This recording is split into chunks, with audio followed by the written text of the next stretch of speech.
Hello, it's Terry. Who do we have on the line? This is Millie. Well, hello, Millie. How are you today? I'm doing great. How about yourself? Fine. Where are you calling from, Millie? I'm in Florida, in the Weston area. Okay. I'm not familiar with Florida. Could you go a little bit more detail? How about Boca Raton? I did a deal in Boca Raton. Yes. What? It's very close to Boca. All right. Boca is so beautiful. Oh, yes, honey.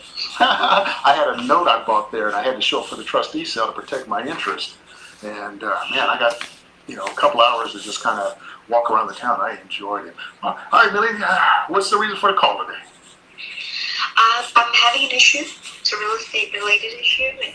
And after watching a lot of your videos and reading your website, I think that you may be able to help me. All right. Well, you called the right person. Definitely. I appreciate that. So, could you give me an overview of the deal, as much detail as you want? Yes, I'm a real estate developer. I purchased a piece of land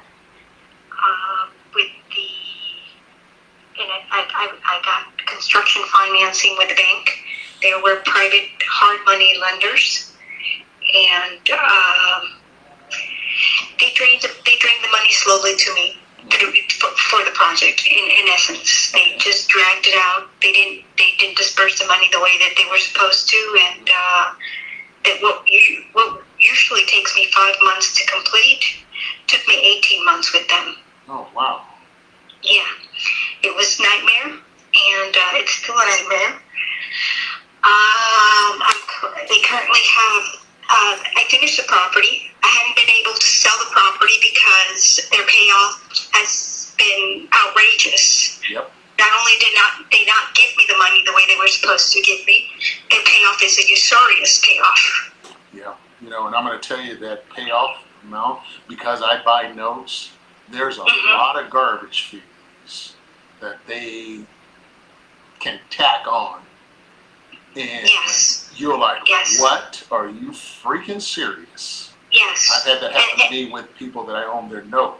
By the time I tacked on my charges, my reinstatement fees, blah, blah, blah, blah, they were like, hey, we only borrowed, X number of dollars, but now we owe you X. And that's what the contract says I'm legally able to collect. Now, with you, again, I'm not siding with anybody. I'm just hearing your story. But with the hard money lender, I can imagine the garbage fees they tacked on. Could you give me the terms when you first started?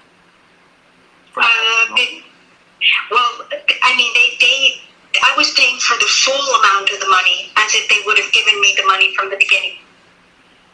And they were hostile to release. And since they had the money, the leverage was all on their side. So I had to play nuts. Okay. Now, could you give me the terms? What did you borrow? What was the points? What was the prepayment penalty? What was the, fees? It was $215,000. $215,000. What you borrowed? Yes. Okay. What interest rate? Interest only what? 12.99%. Interest only, correct? Yes, sir. How many points? And it would balloon. I think it was 8 points. Yes, I'm sorry, it was 8 points, and it would balloon in a year. Okay. All at doing $250,000. payable. It was all doing payable in a year, right? Yes, at $250,000. Was there a prepayment penalty? No, there was no prepayment on it. So you could have paid it off early. If everything could have worked out, they wouldn't have charged you anything much. Correct, but they were charging me interest for the entire money. They were charging me interest for the entire $215,000 from the start. For the whole year, I was paid $2,600 and change for the loan. That is a prepayment penalty per se, because if you would have paid it off, you still would have owed the 12 months. If you'd have paid off in 5 months, 6 months, you still would have to pay them that interest for those 12 months. Yes, yes, you're correct. Okay, all right, good. I'm just following along here now. So, continue on. So,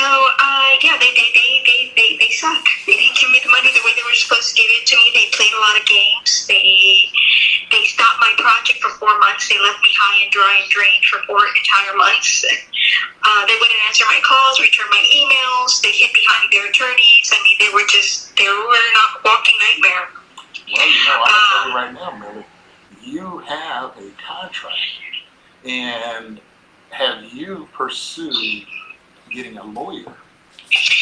I had a lawyer, and he wanted to go after them legally, and the interest charge alone, it was usurious interest of 102%. Yep. So he wants to really go after them. Right. But I'll tell you what scares me to death out of all of this. Okay. We were in court, and the first thing the judge says when my attorney showed him the usurious interest rate and all of this, the judge says, "I don't care what this paper says. She's not getting a free house."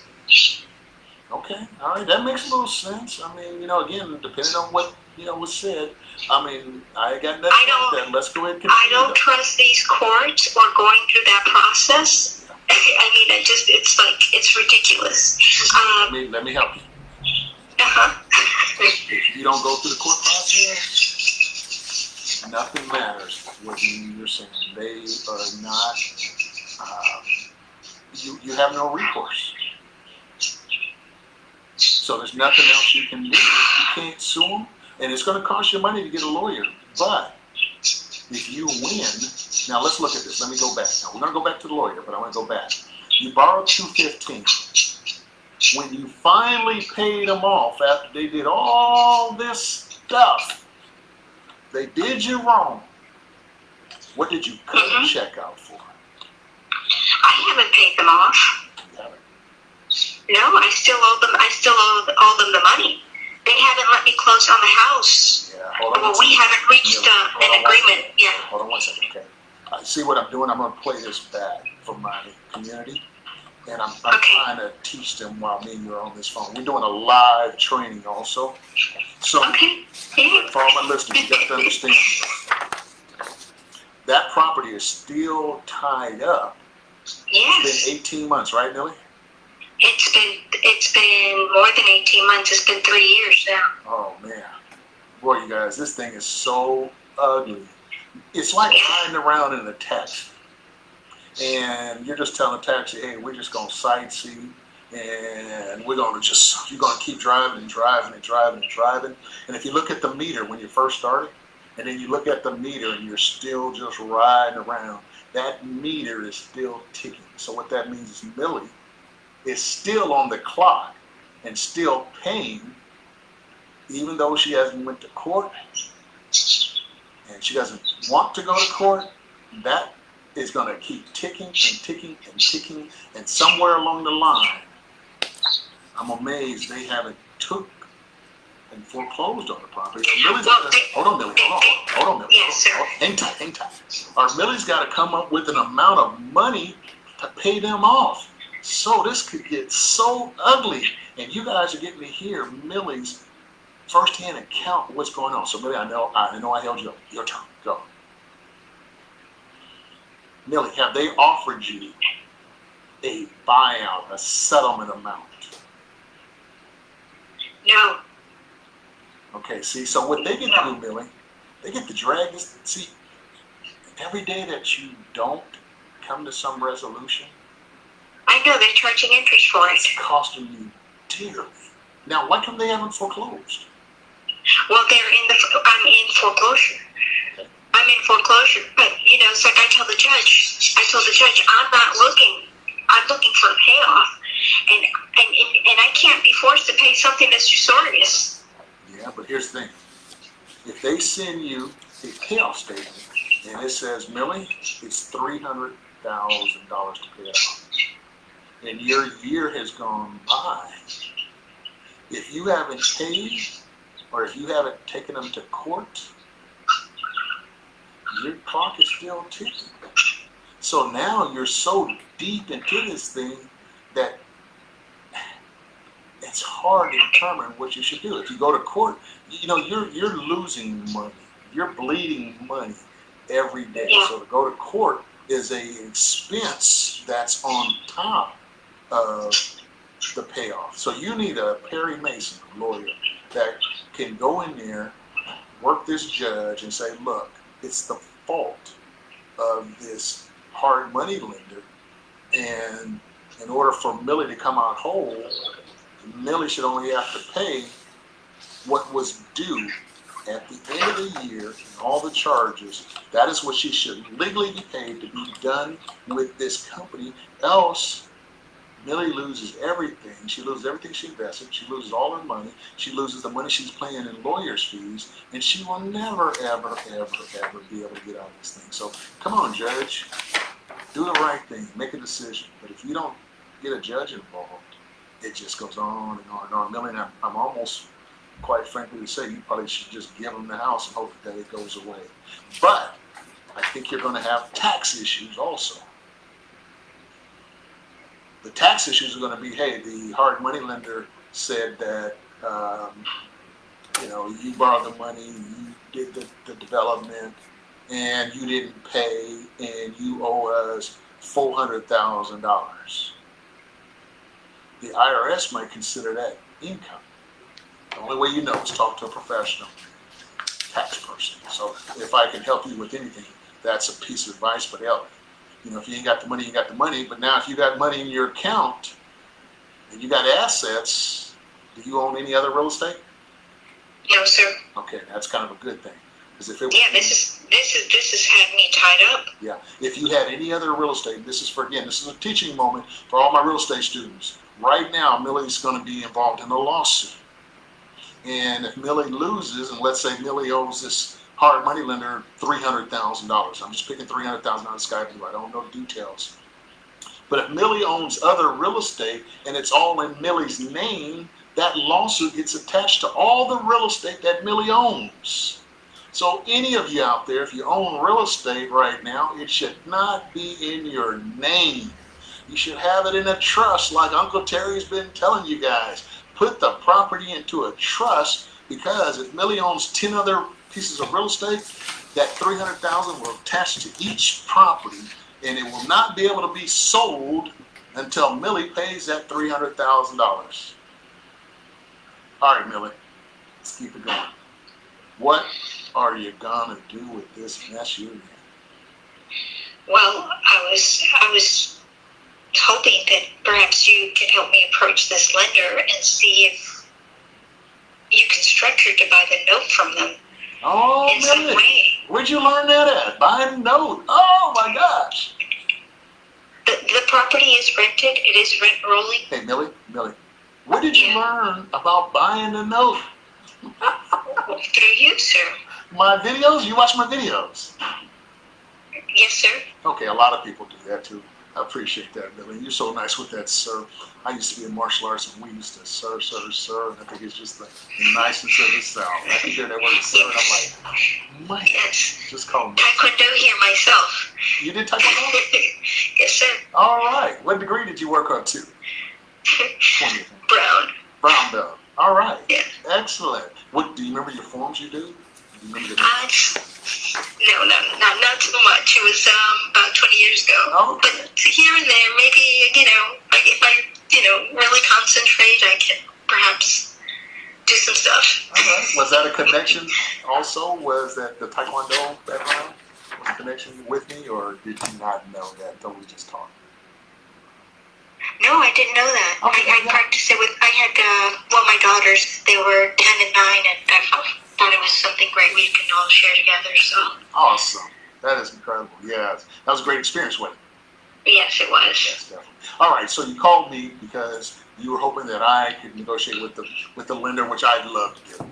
I'd love to do that, to see if I can get you out this mess, because that's the only other alternative. I did say, look, you can go for a lawsuit, but that's, okay, it's going to be expensive. But hey, this guy Terry Bontemps might be able to do it for, I think his charge is about $1 million, Millie. So, I think I can help you with that. I thought that you might. I thought that you might. If anyone can do this, it would be this guy. He's the one. And then your number, call anytime. I'm like, this is perfect. This is a sign. This is the time. Yeah, you've been watching the videos, and you're like, okay, there it is. Today, we're going to pick up the phone. We're going to call him. I bet he ain't going to answer. I bet I'm going to get an answer. He was just like talking, jaw jacking, all fluff and smoke and mirrors. Let me call him. Oh my gosh, he answered the phone. And then there was a pause. You're like, well, okay, wait a minute. Wait, he answered the phone. I thought it was going to be an answer machine. What do I do now? Okay, let's go talk to him. All right, Millie. So, do you know how much you owe right now? If they said, hey, they send you some papers, Millie, you owe us $1 million. Have you seen anything lately about what's there? What's on the bank foreclosure complaint is a little bit under 330K. All right, that ain't really too bad. You borrowed $215? 215, and out of the 215, they only physically gave me 202. They still owe me money, but I don't even care. I just want this. Well, you know, they gave you how much again? 202? 202. Okay, so you now owe them 330. 330. Can you pay 330? Yeah, the property's worth 450. Oh my gosh, Millie. I know. So what are you doing with that one? And then I have another 32 in outstanding debts with material suppliers that have liens on the property. So in essence, I'm at 360. Okay, 360. But you still can come out of this hole and you might make a little money. So you got $60,000 to play with, and a whole lot. You need $360,000. Mm-hmm. All right. Do you have the property sold? No, you said you had it rented. The tenants want to buy it. The tenants have a great income. She's worked for like school board or something. She makes over $100,000 a year. She has it on W-2s. She just raised her score to 680. She only has $12,000. That's all right. That should be a good. Have you tried to get them financed, to get them a loan? Yes, but the FHA, their loan limits is only like up to $380,000, and I would have to hold a note for the other stuff, for the other half. That's what I love doing. The note is going to be nice. What's the problem? And there's an agent in the middle, and there goes another, $12,000, and I told them I would pay their closing costs. Yep, I've done that before. Yes. So what do you net from all of this now? Garbage. Well, guess what? This is an experience that you need to just get out of and wipe your hands clean. Yeah, hey, what are you going to get? I guarantee you that house. No. I'm ready to do something. I need help. I need guidance. I need assistance. I need somebody to hold my hand and put me in the car and put my seatbelt on and take off. Millie, you're exactly. Give me a second. So everyone that's listening to me right now in my community, I have told you guys during COVID is the best time for us. Reason why is there are people out there like Millie that has real estate that's dealing with some forms of the 6Ds, which is debt, divorce, and distress. Millie's got debt that she needs help on. She called me because I put a word out, a message, a video that says, hey, look, call me. I answer my phone 24/7, 365, even on Christmas, New Year's, and holidays, and my birthday. I will answer my phone. So what happened, you guys? Because I put that out there, Millie took me up on my offer. She says, Terry, I need help. I got a problem. I need you to guide me through this since you've been in real estate forever, and you put your phone number out there, I'm going to call you. That's what's happening in COVID, you guys. So I'm showing you, I'm teaching you, I'm mentoring you, I'm coaching you and supporting you, and I'm giving you the blueprint for you to prosper. Now, in this deal, Millie may not make hardly anything. In this deal, I may not make nothing. That's okay. I don't care. I want to do something that helps Millie move on with her life and handle her real estate situation. I'm so glad you called me, Millie. I am so glad you called so that I can show further proof to this community of mine. Hey, look, y'all better get going. All the other investors out there ain't got a clue what they're doing. They're waiting around for this COVID to go away. They're waiting around for these guys to come back into these seminars. And before you know it, all of the people working at Walmart as greeters, all the people driving Uber and Lyft, and baristas at Starbucks are now going to be back in the real estate business, and they're going to call themselves wholesalers, and you're going to be competing against all of those people, and you're going to be called the Me Too. Me Too. I'm a Me Too wholesaler. I wholesale. I Me Too. I wholesale Me Too. You don't want to be there. All right, Millie, let's wrap it up. So here's what we got to do. I'm going to hang up this call. I appreciate you. I'm just actually going to stop the recording. I'm not going to hang up. And we're going to figure out a plan so that we can get that property taken care of. But I think you pretty much gave me all the information that I need. Is there anything? I have an appraisal that was done a year ago that I can send to you. Okay, we don't need that. How much was that anyway? Just out of curiosity. It's $450. It's brand new construction. So. Okay, so what we're probably going to do is get a more current appraisal, so that the person can qualify for a certain loan at the bank. Also, going to need to have an appraisal. And again, The buyer, which is the tenant, they're going to do their own appraisal. Okay, so we just need, with their lender. Yeah, we need an updated appraisal amount. Now, I would love to know that when you do get it, and it's going to help you. So hopefully it's over $450, and then that puts a little bit more money in your pocket. If it's less than $450, hey, we want to do it anyway, just because you want to get out of this thing and move on with your life. Millie, you stay on the line. Yes, sir. I'm going to just hang up. Now, is there anything else you would like to say? Any advice? Anything since you've gone through this school of hard knocks? How about, Millie, if I leave this right now during COVID, you had an issue with your real estate.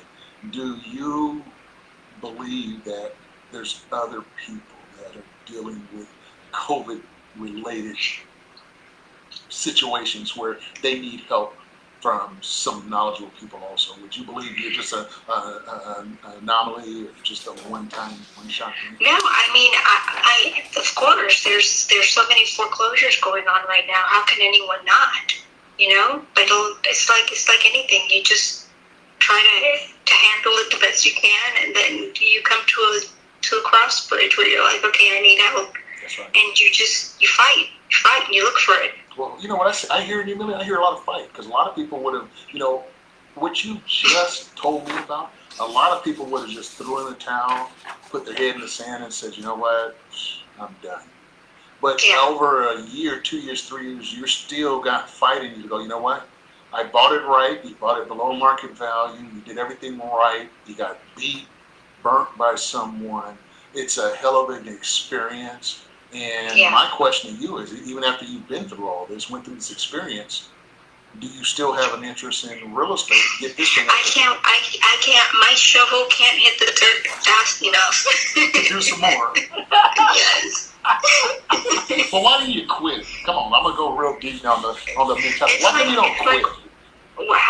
Why didn't a boxer stop after he gets beat the first time? It's in his heart. Get knocked down and get right back up. Yeah, keep on it's in his heart. That's what you gotta do. You gotta keep swimming. You got what we call grit, Millie, and you know what you're gonna have also? You're gonna have an amazing story to tell the world. It already is. It already is. No matter what happens at the end, it already is. It's been a great 3 years, but I'm ready to close this book. Exactly, Millie. When I work with you, my goal is to help you prosper, get more real estate, and then I want to turn you into I want to turn you into a person that does what I do. You're an influencer. You're going to teach women, men, kids, children how to fight through adversity, how to use grit and determination to be successful, to be the American dream. You don't have to be perfect. You don't have to be born in a neighborhood with a white picket fence, and you have to have, you know, married mother and father. You know, you could be a single mom. Are you a single mom by chance? Yes, sir, I sure am. Single mom. You have 2 children, you said earlier. You have more than 2. I have a third one. Yes. So you have 3 children, you're a single mom, and you're trying to make it in this world and be a success financially, right? Yes, sir. I love that dream. I love that dream. And how old are you, Millie, by chance? I'm 46. All right, you're still young. Heck, still young. So we're gonna get out. Yes, honey. I'm gonna be the GPS in that car riding with you. So Millie, hang on the line, and I'm gonna stop the recording. But I do appreciate you sharing with my community your experience and what you're dealing with during COVID-19. All right, hold on one second.